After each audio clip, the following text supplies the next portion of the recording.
Bullying rich man defies curse. He announces his intention to propose to a poor girl. Instead, the female ghost appears with a sinister look on her face. Jack asks Annie to wait for him at work, but she doesn't show up until the employees are off duty. Suddenly, all the lights go out. Annie looked up and saw the moon in different shapes. Then a ball of wool rolled by. Turning her head to see, Jack was already sitting in the distance. He said the two had been tied together by a red thread. Without waiting for Annie to respond, Jack kissed her straight away. Jack had just dropped Annie off at her doorstep and left. Anna appeared and asked if she would regret it, but Linda, who was hiding in the distance, saw the scene. She was stunned and dumbfounded. Anna reveals that the curse on the Choi family is not a rumor, because there was a ghostly presence in the family, but Annie doesn't believe her. To find out who she was, Linda follows Annie all the way. When she arrives in front of the hotel, the woman who gave Annie the bracelet suddenly appeared. She tells Annie that the bracelet she's wearing isn't good luck, but that the price of love is the loss of her life. She then transforms into her true form. To Annie's horror, but to Linda's eyes, only saw Annie staring into the air. Annie was terrified. Mike was already waiting outside her window. Linda was shocked to see Mike appear. She was about to tell Jack's mother the news. The CUI family curse needs to be broken by someone. She hesitates again. Mike learns that Annie has gone to see Jack again.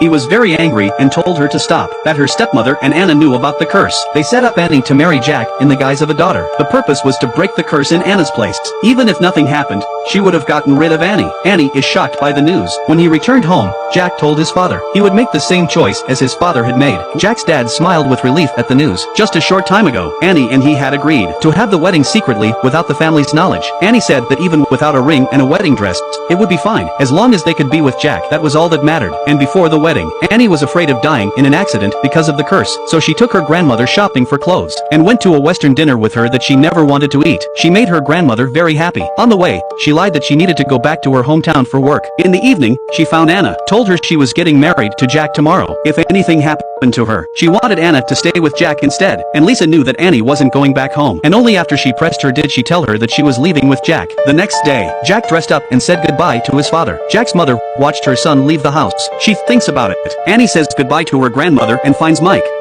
Mike thought she was just going back home to relax. He told her to be safe. Annie thought she might never come back. She went up to Mike and hugged him, thanking him for taking care of her all this time. Jack and Annie went to a church. They had a simple wedding ceremony. After the ceremony,